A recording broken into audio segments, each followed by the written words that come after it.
तो अभी हमारी ये सर बहस चल इसमें रही हम थी जो है कि ना हम अपसेट अलहदा से अगर स्टूडेंट फंक्शन बना ले और बाद में इंसर्ट रिकॉर्ड कर दे तो इससे आई थिंक ये इशू रिजॉल्व हो नहीं जाएगी।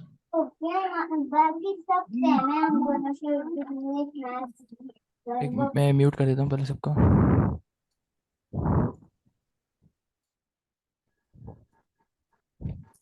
तो ये हो ही रहा था कि अगर हम यहाँ पर हमें यहाँ पर पहले इसको बताना पड़ेगा कि डेटाबेस सेलेक्ट किससे करनी है ना, तो हम यहाँ पर अभी एज से सेलेक्ट कर रहे हैं। अगर मैं यहाँ पर इसको बोल दूंगा आईडी सेलेक्ट करो, मुझे आईडी की वैल्यू पता होनी चाहिए। अब अभी हमने यहाँ पर सेट नहीं किया कि आईडी किस तरह जनरेट होगी, तो इसलिए हमने यहाँ पर एज को यूनिक किया था, ना कि आईडी को।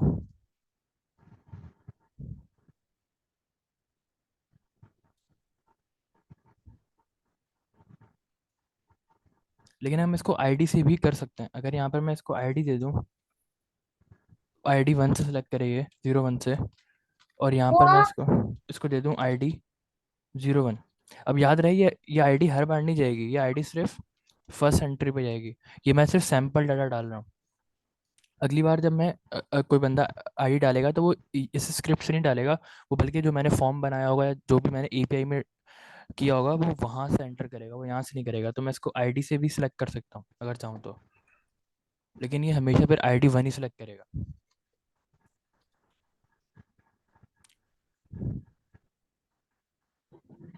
सर क्या हम इसके थ्रू मल्टीपल रिकॉर्ड्स डाल सकते हैं? जी अभी हम राउट्स बनाएंगे, उसमें हम इसमें राउट्स भी बना सकते हैं। अभी तक हमने सीट के हमने फंक्शन लिख लिया। यहाँ पर हम इसको पहले कंसोल भी कर लेते हैं। सीट जो फंक्शन जो आपने बना रहे हैं और ये जो फाइल है सर, इसका मेन मकसद सर क्या हो रहा है? राउट में यही काम नहीं हो क्या सकते हैं? राउट में कर सकते हैं, उसमें ये होगा कि जितनी बार भी हम उस राउट पे जाएंगे, मिसाल के तौर पे मैंने स्लैश एपीआई स्लैश डाटा पे मैंने इसको डाल दिया, जितनी बार भी मैं उस स्लैश एपीआई स्लैश डाटा पे जाऊंगा उतनी बार ये स्क्रिप्ट चलेगी, उतनी बार डाटा सैंपल ऐड होगा। मुझे ऐसा नहीं करना, मुझे सिर्फ एक ही बार ही डाटा इंसर्ट करना है, जब मेरी डाटा बेस खाली हो, जब मेरे डाटा बेस में कोई भी डाटा ना हो, सिर्फ उसी वक्त ये स्क्रिप्ट चले, उसके अलावा ये स्क्रिप्ट ना ठीक। चले।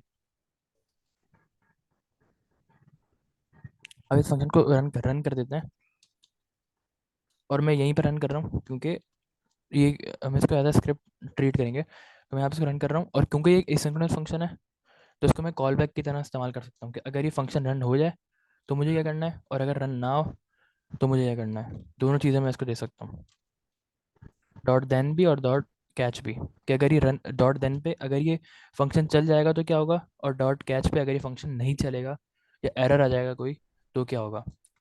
डॉट कैच में अभी हम इसको दे देते हैं कि अगर ये फंक्शन या तो फेल हो जाए चल जाए, तो सिंपल हम क्या करेंगे, हमारी जो डेटाबेस है वो डिस्कनेक्ट हो जाए, प्रिज्मा।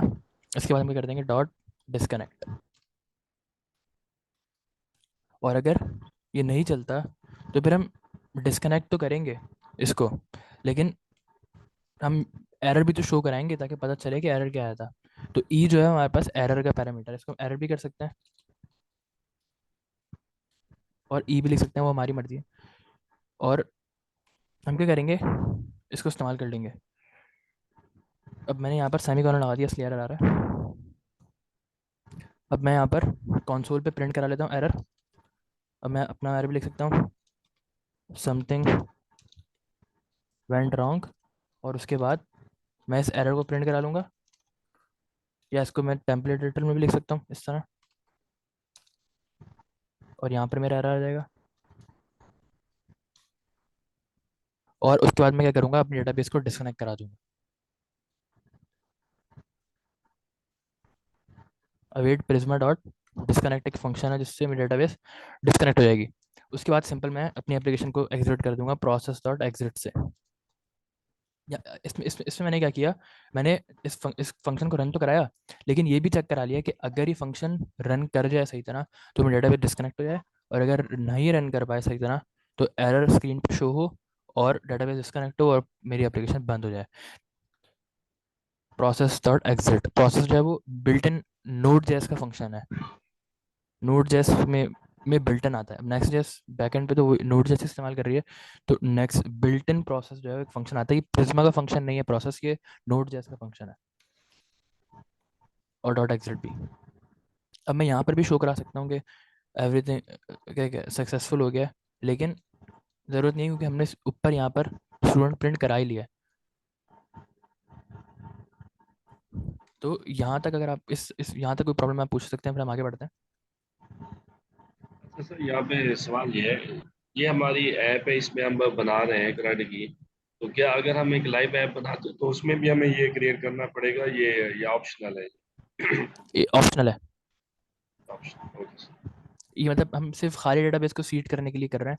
अगर नई यानी कि एप्लीकेशन इट बना, मीन सर, अगर हमने किसी को डेमो देना है कि हम आपको ऐसे काम करके देंगे, ऐसे रिकॉर्ड आपको सेव होगा, ऐसे रिट्रीव होगा, तो उसके लिए हम ये क्रिएट कर सकते हैं। जी जी।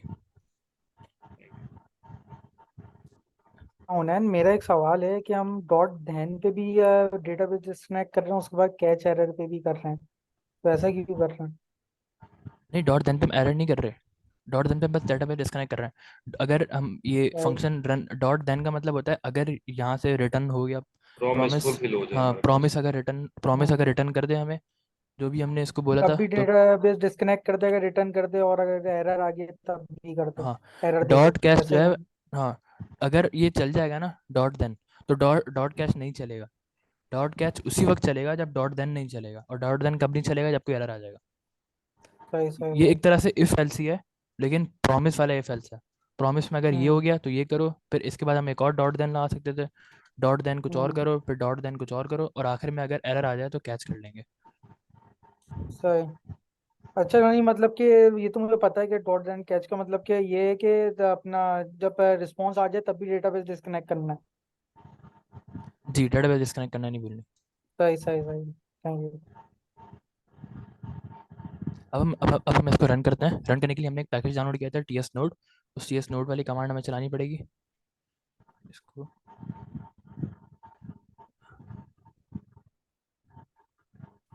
इसको मैं एक मिनट सॉरी क्लियर कर लेता हूँ टर्मिनल को।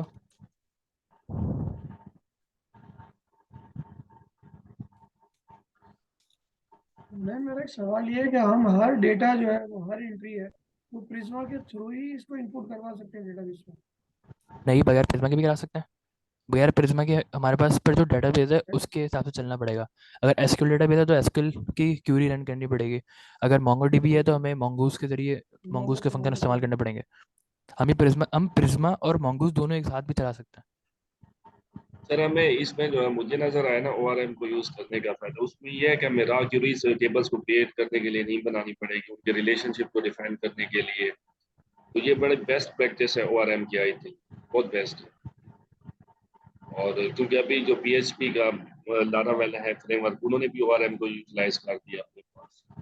अब जो है ना, टेक्नोलॉजी ऐसी है कि स्टेबल हो चुकी है। जी, तो अब यहाँ पर हम जाएंगे और हमारे पास एक फाइल है पैकेज डॉट जेसॉन। यहाँ पर हमारे पास प्रिज्मा इंस्टॉल है। प्रिज्मा में हम यहाँ पर प्रिज्मा को उसकी कमांड देंगे प्रिज्मा रन करने की, सॉरी सीड जो है हमारा उसको रन करने की। और वो कमांड हमारे पास क्या है, टीएस नोड। हम इसको यहाँ भी दे सकते हैं, लेकिन यहाँ यहाँ दे देते हैं क्योंकि टीएस नोड हमारे पास ग्लोबल इंस्टॉल नहीं है, तो हम इसको यहाँ दे सकते हैं प्रिज्मा। मैं इसको बोलता हूँ जो हमारी कमांड है वो है सीड।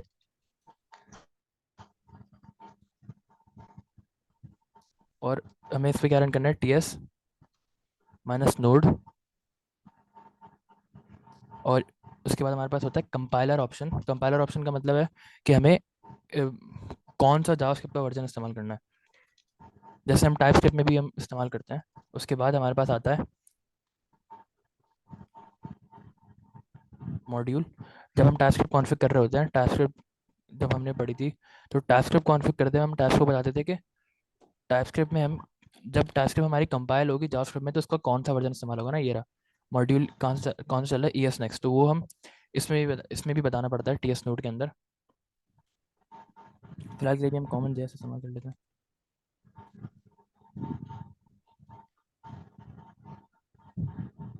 और उसके बाद हमें बताना पड़ेगा कि हमारी सीड वाली जो फाइल है वो कहाँ पड़ी हुई है। वो पड़ी हुई है प्रिज्मा के फोल्डर में, और उसके अंदर जाएंगे तो सीड डॉट टी एस के फोल्डर में, sorry seed dot T S की फाइल में। अब जब हम रन करेंगे अपनी कमांड को प्रिज्मा DB सीड, तब हमारे पास ये वाली जो कमांड है वो चल जाएगी, हमें बार बार वो कमांड नहीं लिखनी पड़ेगी। अब यहाँ पर एक एरर भी आ रहा है, वो कह रहा है कि इनवैलिड एस्केप करेक्टर, मैं यहाँ पर देना भूल गया सही।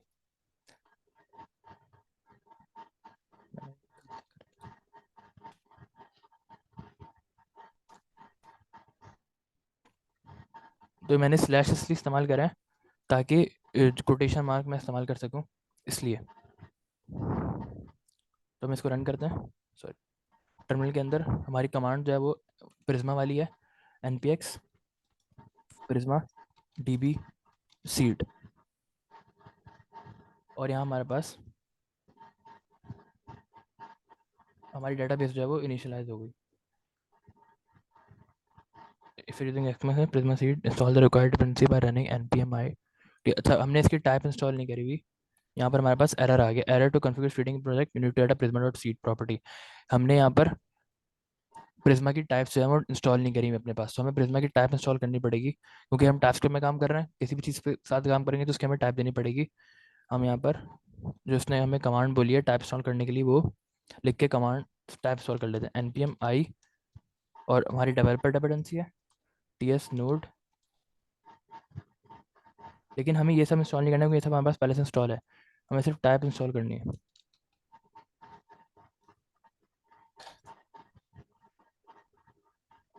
मैं इसको एंटर करूँगा और यहाँ मेरे पास एरर आ गया। एक मिनट, मैं इसको देखता हूँ क्या एरर है।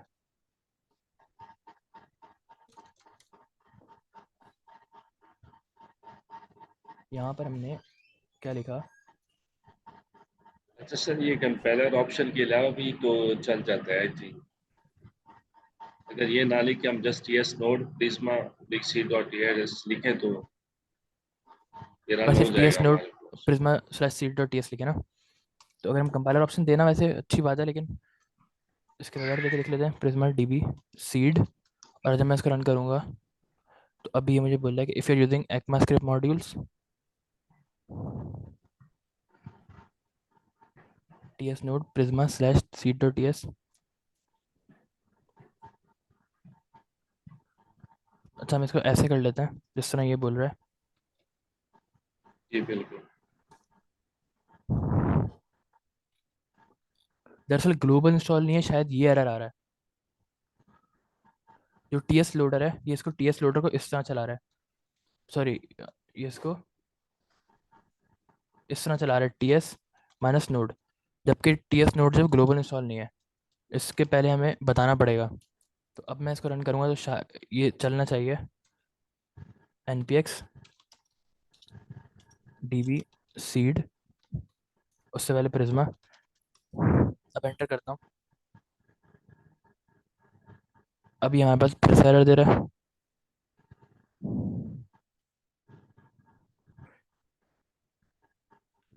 अच्छा, अभी कह रहा है इस तरह लिखो।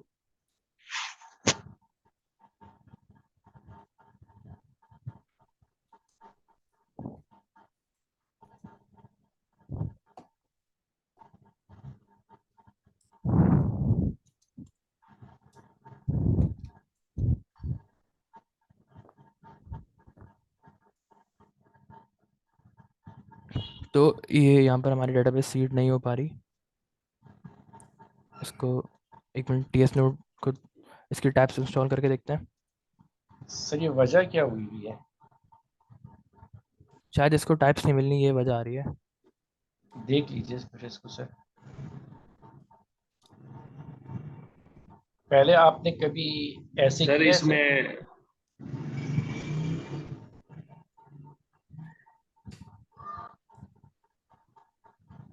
पहले तो नहीं, मैंने इसको अभी शाम में बनाया था तो कोई इस तरह का एरर नहीं आया था, अभी यहाँ पर एरर आ रहा है।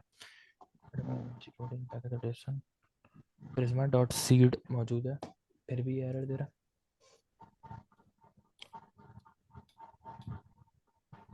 सर इसमें मैंने ऐसा निकाल करें के जो देख रहा हमारे हूँ। पास आपने अच्छा इसको हाँ डेप सही, मैं समझ गया, मैं डिपेंडेंसी के समझ गया। अंदर रखे हाँ हैं, इससे निकाले सर। हाँ, ये मैं समझ गया कि क्या मसला है, इसको स्क्रिप्ट में रखना था। Sorry sorry.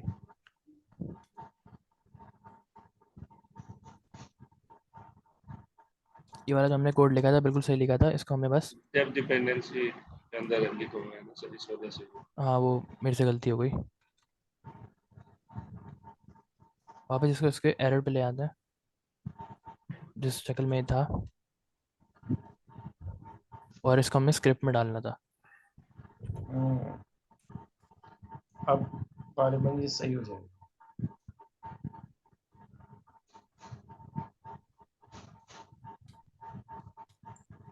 प्रिज्मा सीट अभी चल जाएगा, और अभी चलना चाहिए।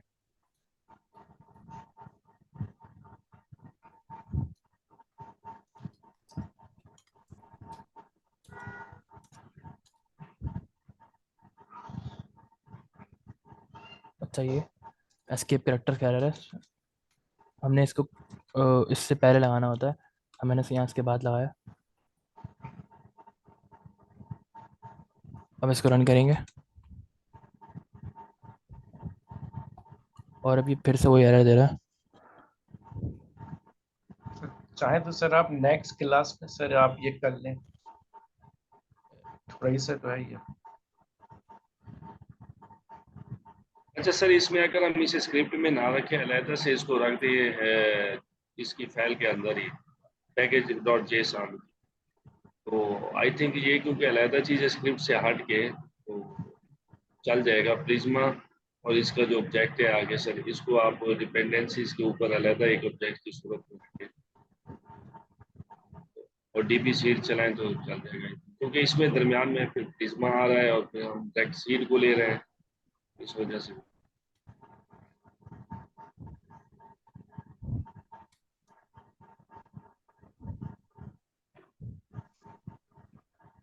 और ये चल गई, मैंने इसको स्क्रिप्ट से बाहर निकाल दिया, इसको ग्लोबल में रख लिया और ये स्क्रिप्ट चल गई।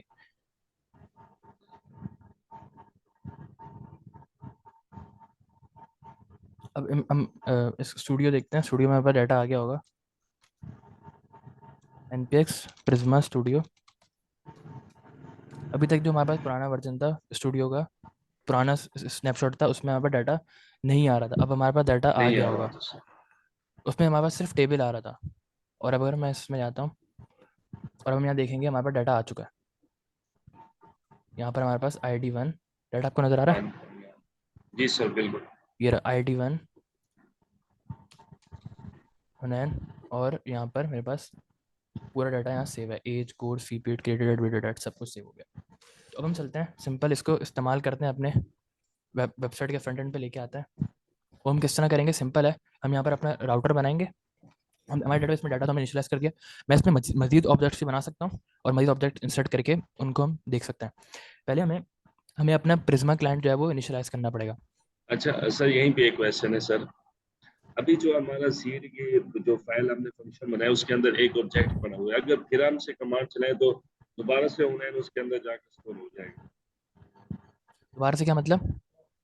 यानी कि अभी जो हमारा सीड की कमांड के अंदर डाटा पड़ा हुआ है फंक्शन में, जो आपने पुट किया है, फिर आपने कमांड चलाई है npx या ts सीड वाली, और उसके बाद वो सेव हो गया डेटाबेस में, तो जितनी दफा चलाएंगे जितना जो डाटा पड़ा होगा वो बार बार सेव होता रहेगा।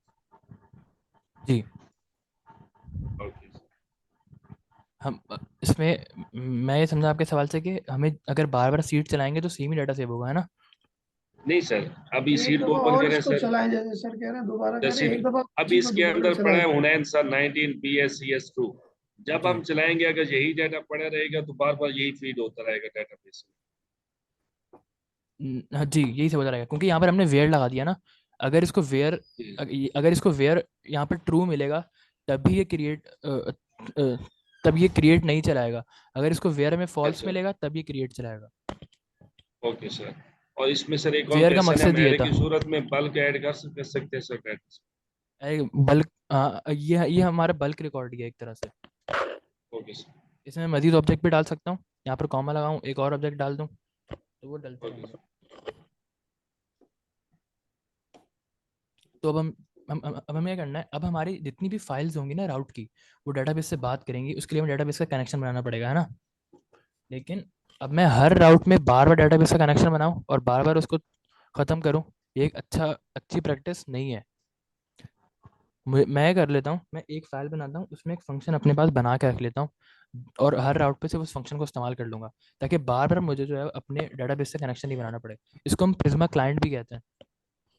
प्रिज्मा क्लाइंट क्या करेगा, मेरी डेटाबेस से मेरा कनेक्शन बना देगा और बार बार मुझे हर राउट में जाके डेटाबेस को कनेक्ट डिस्कनेक्ट नहीं करना पड़ेगा। तो मैं एक ही ग्लोबल इसका बना लूँगा। मैं ये फाइल बना रहा हूँ, लाइब्रेरी नाम का एक फोल्डर बनाता हूँ जिसमें हम अपने सारे फंक्शंस बना लेते हैं लाइब्रेरी वाले। ऐप से बाहर बनाते हैं लिब, और लिब के अंदर हम एक फाइल बना लेते हैं जिसका मैं अभी फिलहाल नाम रख रहा हूँ prisma.ts, और इसमें हम प्रिज्मा का कनेक्शन बना देंगे, अगर इसमें प्रिज्मा क्लाइंट का एक ग्लोबल इंस्टेंस बना देंगे, ताकि हर बार बार प्रिज्मा, अब जैसे हमने यहाँ प्रिज्मा क्लाइंट का इंस्टेंस बनाया था, तो बार बार हमें प्रिज्मा क्लाइंट का इंस्टेंस ना बनाना पड़े, जैसे हमने यहाँ पर बनाया। फिर हम यूजर क्रिएट वाले में दोबारा, फिर यूजर अपडेट वाले में दोबारा, तो लंबा हो जाएगा। अच्छा भाई कुछ कह रहे हैं? Sir thank you.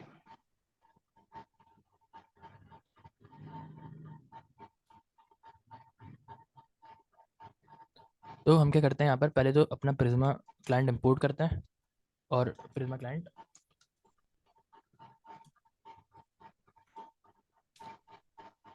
और ये हम ऐड प्रिज्मा स्लैश क्लाइंट से आ रहा है, उसने खुद ही एक्सेप्ट कर लिया। उसके बाद यहाँ पर हम इसका एक इंस्टेंस बनाते हैं प्रिज्मा का, इसका नाम रख देते हैं प्रिज्मा ग्लोबल, या जो भी रख सकते हैं, क्योंकि ग्लोबल है तो उसका नाम ग्लोबल रख देते हैं, प्रिज्मा ग्लोबल। अब यहाँ पर हम इस्तेमाल करेंगे टाइपस्क्रिप्ट का एक फीचर एज, जो हम इस्तेमाल करते थे, ग्लोबल एज अननोन एज, और यहाँ पर हम बना लेंगे प्रिज्मा का एक इंस्टेंस, प्रिज्मा क्लाइंट। अब ये हमने एज किस लिए इस्तेमाल होता है, अब यहाँ पर हो सकता है कि हमारा क्लाइंट ना बने और कोई और टाइप रिटर्न हो, जो हम टाइप देना चाह रहे हैं वो टाइप रिटर्न ना हो। जैसे यहाँ पर अगर मिसाल के तौर पे स्ट्रिंग है लेकिन नंबर रिटर्न हो गया, तो फिर मैं क्या करूँगा, तो उसके लिए मैं इस्तेमाल करता हूँ टाइपस्क्रिप्ट में एज का मतलब क्या होता है कि जो भी वैल्यू रिटर्न हो रही है उसको ट्रीट कर लो उस वैल्यू की तरह जो मुझे चाहिए थी। यानी अगर मुझे नंबर रिटर्न में चाहिए था और स्ट्रिंग आ गया, तो स्ट्रिंग को नंबर की तरह ट्रीट कर लेंगे। तो एज क्या करता है, टाइप कास्टिंग कहते हैं इसे टाइपस्क्रिप्ट में। तो global as unknown as Prisma client कर दिया, यानी प्रिज्मा क्लाइंट अगर याद पहले तो हम ग्लोबल देखेंगे, फिर हम देखेंगे अननोन, और फिर हम देखेंगे प्रिज्मा क्लाइंट के, इनमें से कोई एक टाइप हम कास्ट कर देंगे इस इंस्टेंस के लिए। फिर हम यहाँ से अपना जो फंक्शन, जो हमारा वैल्यू, जो हमारा प्रिज्मा क्लाइंट है, जो हमने अभी इंस्टेंस किया है, वो हम एक्सपोर्ट कर देंगे ताकि बाकी फाइल्स में हम उसको इंपोर्ट कर सकें। जो भी हमारी बाकी फाइल्स होंगी, अच्छा सर लॉगिन यहीं का पे राउट होगा। सवाल है सर। अभी सर आपने जो प्रिज्मा ग्लोबल बनाया है उसको ग्लोबल दिया है, अब सवाल ये पैदा होता है कि जो प्रिज्मा आपने कर्ली ब्रेसेस के अंदर प्रिज्मा क्लाइंट लिखा है, ये जो लास्ट पे आपने ऑब्जेक्ट बनाया ये टाइप क्रिएट करता है ग्लोबल की, या फिर प्रिज्मा क्लाइंट को स्टोर कर देगा प्रिज्मा ग्लोबल के अंदर? कौन सा ये प्रिज्मा? कॉन्स्ट वाला सर सर। आपने कॉस्ट बनाया प्रिज्मा ग्लोबल, उसको असाइन किया आपने ग्लोबल, और ग्लोबल की पहली टाइप आपने बयान की अननाउन, और उसके बाद जो बयान किए वो प्रिज्मा क्लाइंट की है। अब इसमें सवाल ये पैदा होता है कि इस प्रिज्मा ग्लोबल के अंदर ये ग्लोबल सेव होगा, या प्रिज्मा क्लाइंट का जो हमारे पास जस्ट डाटा टाइप है वो सेव होगी सर? हाँ, ये एक प्रिज्मा की अपनी टाइप है, ग्लोबल डॉट प्रिज्मा के नाम से ना। तो अगर ग्लोबल रिटर्न होगा, अब मैंने यहाँ पर टाइप कास्टिंग कर दी ना, ये प्रिज्मा का फीचर नहीं है टाइप कास्टिंग, ये टाइप स्क्रिप्ट का फीचर है। इसमें मैंने बताया कि ओके इसमें क्या सर। होता है। अब मेरे पास अगर स्ट्रिंग रिटर्न हो रहा है और मैं यहाँ ग्लोबल लिख दूंगा, यहाँ पर अगर मैं जी नंबर लिख दूंगा, तो अब टाइप स्क्रिप्ट मुझे एरर देगा, जावास्क्रिप्ट एरर नहीं देगा, कोड चलेगा, लेकिन जी सर। टाइप स्क्रिप्ट इस बात से खुश नहीं होता। तो मैं ओके सर। इस एरर से बचने के लिए अपने आप को, अगर ग्लोबल टाइप रिटर्न हो रही है तो मैं इसको ग्लोबल कर लूंगा, अगर मेरे पास प्रिज्मा का जो इंस्टेंस है वो रिटर्न हो रहा है तो मैं इसको प्रिज्मा कर लूंगा। मैंने यहाँ पर अपने इट आप को मीन्स के टाइप सर स्क्रिप्ट जो के एरर आपने से बचाने के लिए, टाइप स्क्रिप्ट के इट एरर से मीन्स के बचाने के सर लिए, ग्लोबल और प्रिज्मा दो अलग चीजें, या ग्लोबल रिटर्न होगा हमारे पास या फिर प्रिज्मा वो रिटर्न? हाँ वो रिटर्न होगा, लेकिन जो भी रिटर्न होगा वो दूसरे की टाइप कास्टिंग हो जाएगी। इट मीन्स सर ये ट्रू और फॉल्स में भी हो सकते हैं प्रिज्मा का क्लाइंट अगर कनेक्ट ना हो? जी, आप बूलियन भी लगा सकते हैं।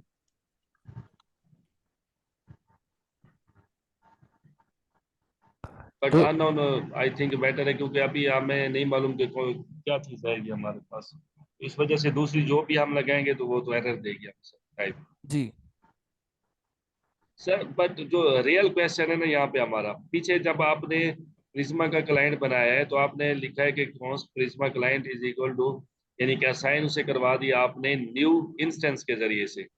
बट यहाँ पे जब आप प्रिज्मा ग्लोबल बना रहे हैं तो आपने ऐसा नहीं किया सर, इसकी क्या रीजन?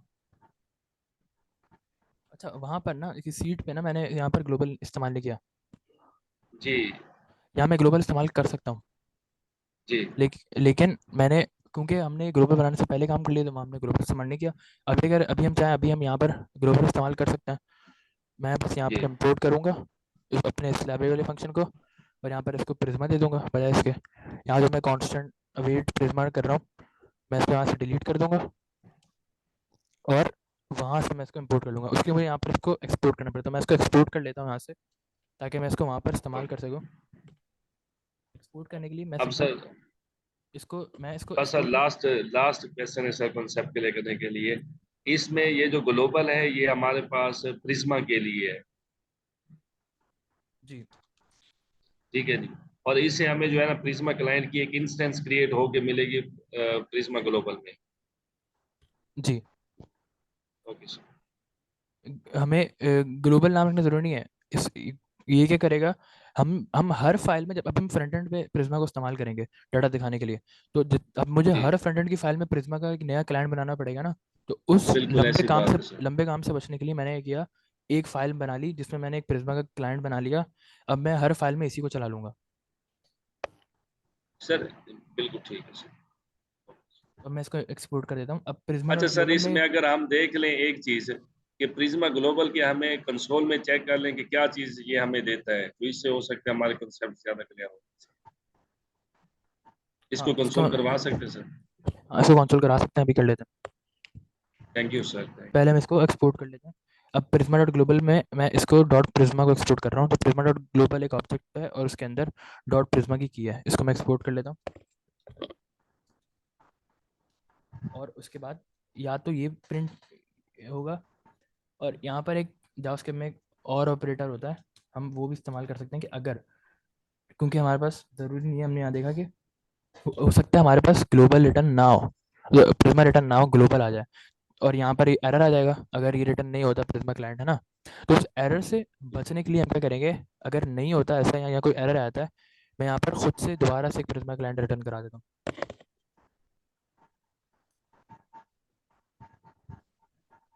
प्रिज्मा क्लाइंट, और यहाँ पर हम रिटर्न करा देते हैं वो जो हमने console डॉट लॉग उसको कर देंगे क्यूरी, जो भी हमारी क्यूरी होगी उसको हम यहाँ पर रिटर्न करा देंगे।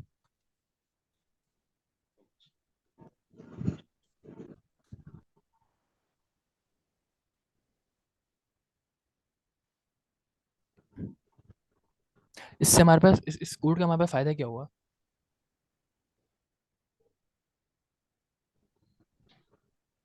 जी सर, आवाज आपकी नहीं आ रही। इस मैं बोलूँगा इस कोड का हमारे पास फ़ायदा क्या हुआ? सर इसमें तो ये है कि हम एक ही जगह क्रिएट कर रहे हैं प्रिज्मा क्लाइंट को, और जहां भी हमने यूज करना हो इसको इंपोर्ट करके हम यूज कर सकते हैं। हाँ, एक और फायदा हमारी, तो हमारे पास ये हो गया, और दूसरा फायदा ये होगा हमारे पास, अगर बिलफर्ज हमें प्रिज्मा क्लाइंट नहीं मिलता तो जो एरर होगा वो भी हमें मिल जाएगा सर। हाँ, तो हम इसको अभी तक इतना ही रखते हैं, और इसको यहाँ पर भी हम अपने पास इंपोर्ट करा लेते हैं। यहाँ पर इंपोर्ट प्रिज्मा हमने यहाँ से किया था, हाँ ये प्रिज्मा किया था, तो यहाँ प्रिज्मा फ्रॉम कहाँ से इंपोर्ट करा रहे हैं, अपने रूट से इंपोर्ट करा रहे लिब हैं। लिब रूट और लिब से सर। तो एट और लिब, और उसके अंदर हमारे पास है Prisma dot T S file, तो उससे हम इंपोर्ट करा रहे हैं। अब हमारा यहाँ पर कोई एरर नहीं आ रहा, हमारी फाइल खुश है। अब भी मैं अगर इसको रन करूँगा तो ये रन करेगी। अब हम जाते हैं, अब प्रिज्मा को अपने फ्रंट एंड पे इस्तेमाल करते हैं। मैं इसको पहले इस कोड को पुश कर देता हूँ।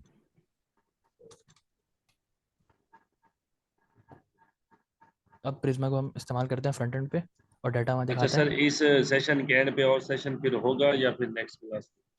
फिर तो सुबह क्लास ही होगी। अब यहाँ में जो हमारी होम फाइल है जिसमें हम सब हेलो वर्ल्ड में यहाँ पर हम डाटा प्रिंट करा लेते हैं। हम यहाँ लिख देते हैं कि स्टूडेंट्स की हेडिंग और नीचे हम अपने सारे स्टूडेंट प्रिंट करा लेते हैं। मैं अभी प्रिज्मा स्टूडियो बंद करता हूँ, बल्कि खोला रहने देते हैं। अगले एक बना लेते हैं और इसमें हम npm run dev कर लेते हैं।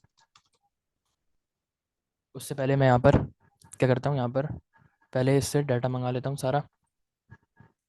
कैसे मंगाएंगे, हमारा जो हमने क्या बनाया था, प्रिज्मा क्लाइंट किस नाम से बनाया था, इम्पोर्ट प्रिज्मा, और वो हमने कहाँ पर बनाया, अपने रूट से जाके लिब में जाके प्रिज्मा की फाइल में।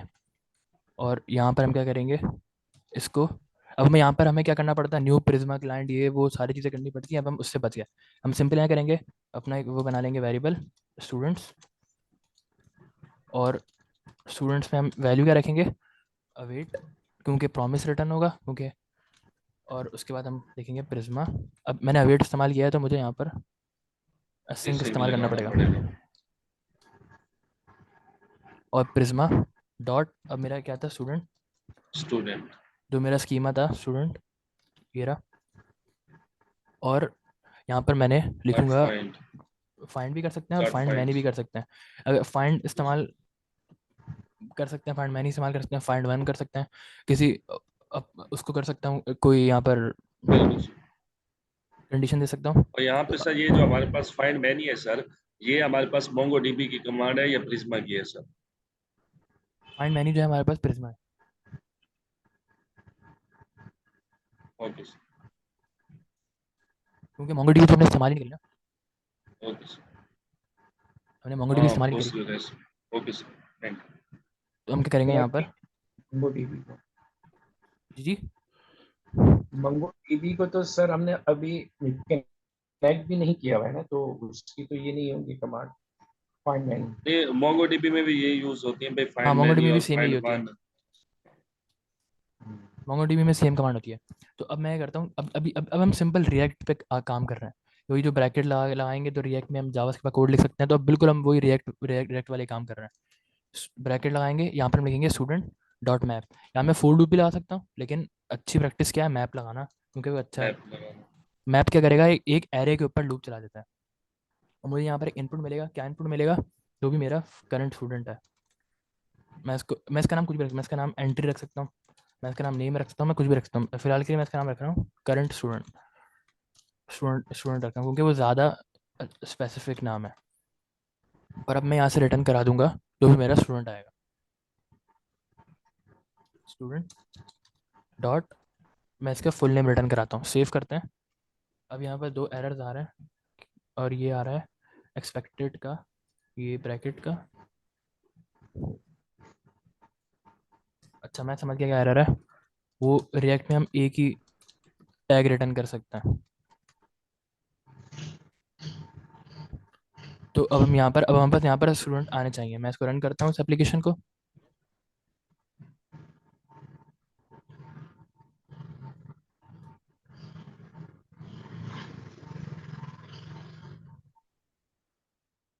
और अब इसको इस यूआरएल पे जाएंगे http localhost 3000 पे,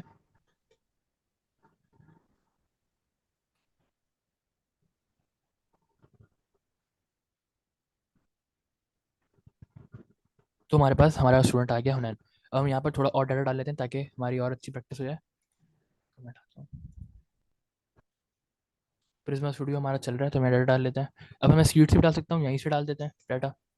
इसको मैं डाल देता हूँ 02, इसको हम डाल देते हैं सलीम, एज में डाल देता हूँ 20, कोर्स सेम रख देते हैं BSCS, फी पेड कर देते हैं ट्रू, और ये ऑटोमेटिकली इंसर्ट हो जाएगा।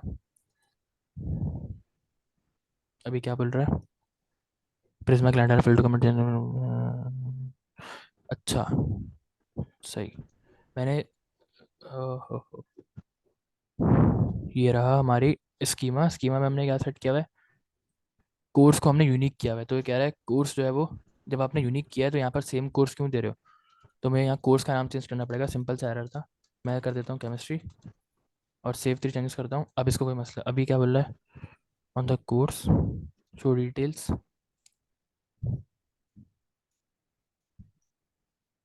Unique constant fill in the field code P2002। अच्छा सही।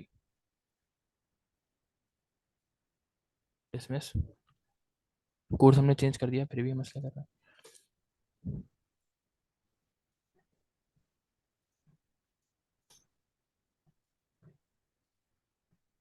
इसको रिफ्रेश कर लेते हैं एक बार। प्रिज्मा स्टूडियो को। और अब हम यहाँ पर सेव चेंजेस करते हैं बंद करके।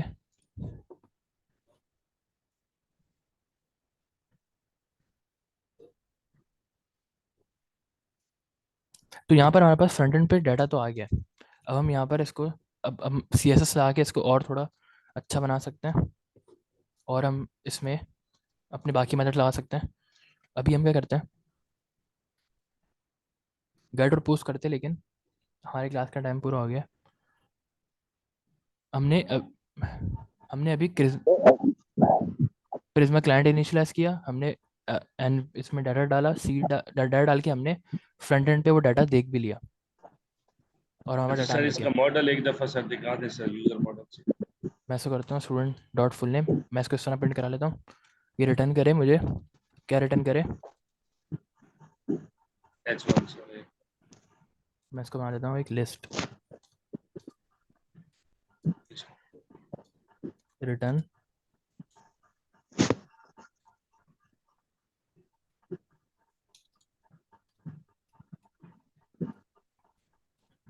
li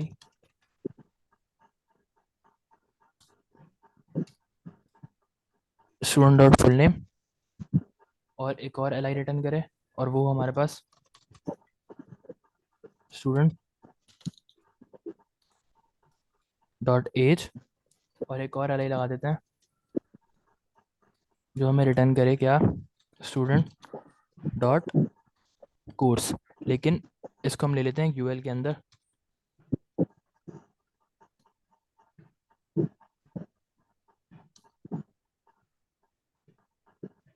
और इसको मैं यहाँ पर बंद कर देता हूँ। सेव करते हैं, यहाँ देखिए रिफ्रेश करते हैं और यहाँ पर student dot full name student age आ गया। ऐसा क्यों हुआ, क्योंकि हमने इसको बताया नहीं कि भाई ये जावास्क्रिप्ट है। इसको बताते हैं भाई ये जावास्क्रिप्ट है,